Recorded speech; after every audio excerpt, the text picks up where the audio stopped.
लेकिन इसमें इन्हें कोई रुचि नहीं है। देश की जनता ने जिस काम के लिए उनको यहां भेजा है, उस जनता का भी विश्वासघात किया गया है।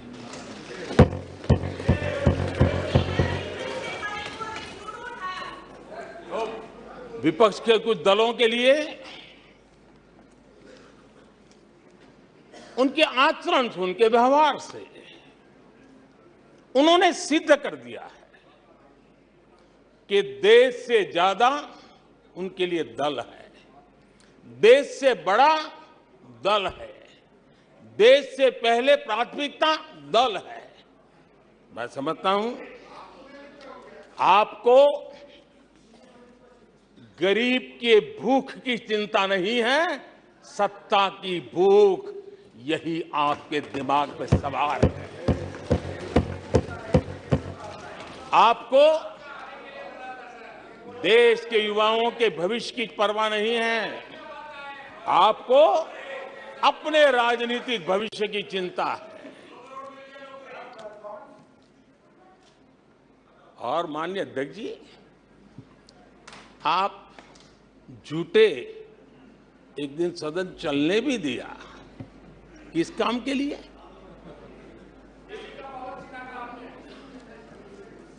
आप झूठे तो अविश्वास प्रस्ताव पर झूठे, और अपने कट्टर भ्रष्ट साथी उनकी शर्त पर मजबूर होकर के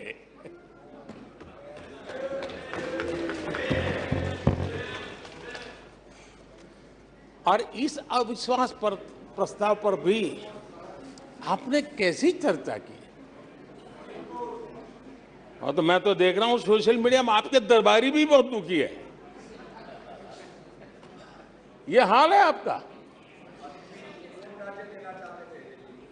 और अध्यक्ष जी देखिए, मजा इस डिबेट का कि फील्डिंग विपक्ष ने ऑर्गेनाइज की, लेकिन चौके छक्के यहीं से लगे।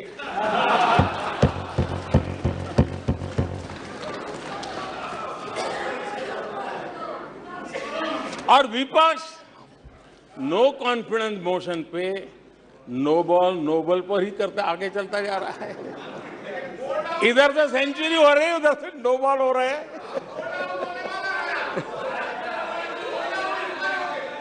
अध्यक्ष जी, मैं हमारे विपक्ष के साथियों से यही कहूंगा कि आप तैयारी करके क्यों नहीं आते जी? थोड़ी मेहनत कीजिए। और मैंने 5 साल दिया आपको मेहनत करने के लिए। 18 में कहा था कि 23 में आप आना, जरूर आना। 5 साल भी नहीं कर पाए आप लोग। क्या हाल है आप लोगों का, क्या दारिद्र्य है।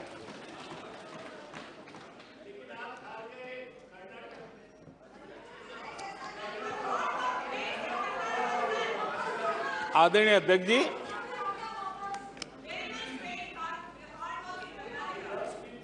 विपक्ष के हमारे साथियों को दिखास की, छपास की बहुत इच्छा रहती है, पर स्वाभाविक है। लेकिन आप ये मत भूलिए कि देश भी आपको देख रहा है। आपके एक एक शब्द को देश गौर से सुन रहा है। लेकिन हर बार देश को आपने निराशा के सिवाय कुछ नहीं दिया है। और विपक्ष के रवैये पर भी मैं कहूंगा, जिनके खुद के बही खाते बिगड़े हुए हैं, जिनके बही खाते खुद के बिगड़े हुए हैं, वो भी हमसे हमारा हिसाब लिए फिरते हैं। माननीय अध्यक्ष जी, इस अविश्वास प्रस्ताव में कुछ चीजें तो ऐसी विचित्र नजर आई जो न पहले कभी सुना है, न देखा है, न कभी कल्पना की है। सबसे बड़े विपक्षी दल के नेता को बोलने की सूची में नाम ही नहीं था। और पिछले उदाहरण देखिए आप, 1999 में वाजपेयी सरकार के खिलाफ अविश्वास प्रस्ताव आया। शरद पवार साहब उस समय नेतृत्व कर रहे थे, उन्होंने डिबेट का नेतृत्व किया। 2003 में अटल जी की सरकार थी, सोनिया जी विपक्ष की नेता थी, उन्होंने लीड ली, उन्होंने विस्तार से अविश्वास प्रस्ताव रखा। 2018 में खड़गे जी थे विपक्ष के नेता, उन्होंने प्रोमिनेंटली विषय को आगे बढ़ाया। लेकिन इस बार अधीर बाबू को क्या हाल हो गया, उनकी पार्टी ने उन्हें बोलने का मौका नहीं दिया।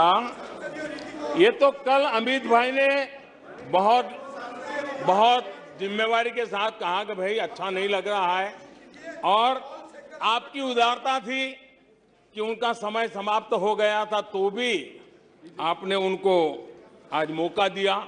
लेकिन गुड़ का गोबर कैसे करना, उसमें ये माहिर है।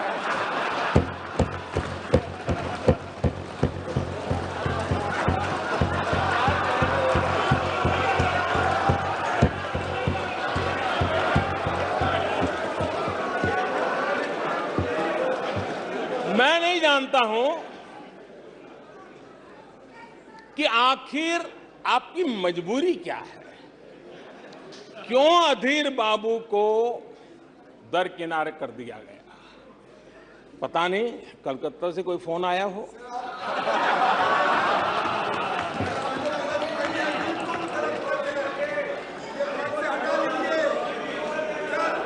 और कांग्रेस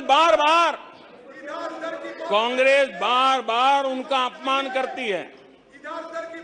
कभी चुनावों के नाम पर उन्हें अस्थायी रूप से फ्लोर लीडर से हटा देते हैं। बिट्टू जी,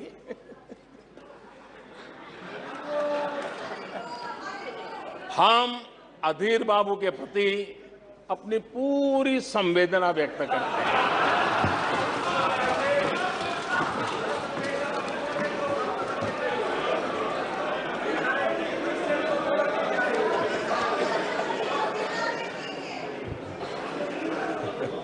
सूरज जी जरा जोर से हंस लीजिए।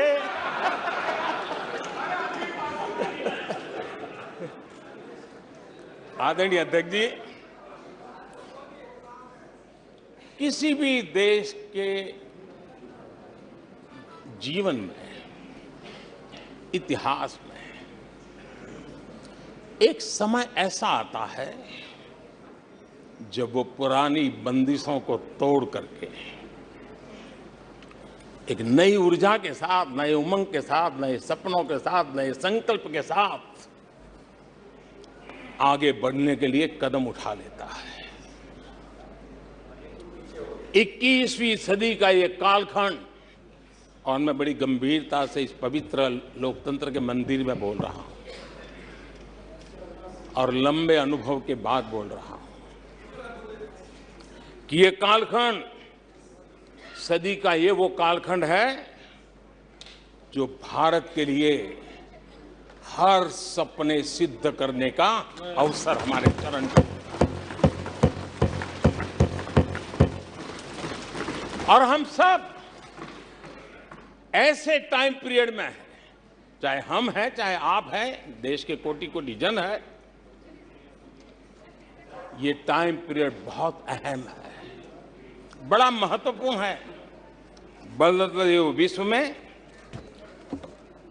और मैं इन शब्दों को भी बड़े विश्वास से कहना चाहता हूं कि ये कालखंड जो घड़ेगा उसका प्रभाव इस देश पर आने वाले 1000 साल तक रहने वाला है। 140 करोड़ देशवासियों का पुरुषार्थ इस कालखंड में अपने पराक्रम से, अपने पुरुषार्थ से अपनी शक्ति से, अपने सामर्थ्य से जो करेगा, वो आने वाले 1000 साल की मजबूत नींव रखने वाला है। और इसलिए इस कालखंड में हम सबका बहुत बड़ा दायित्व है, बहुत बड़ी जिम्मेवारी है हमारी।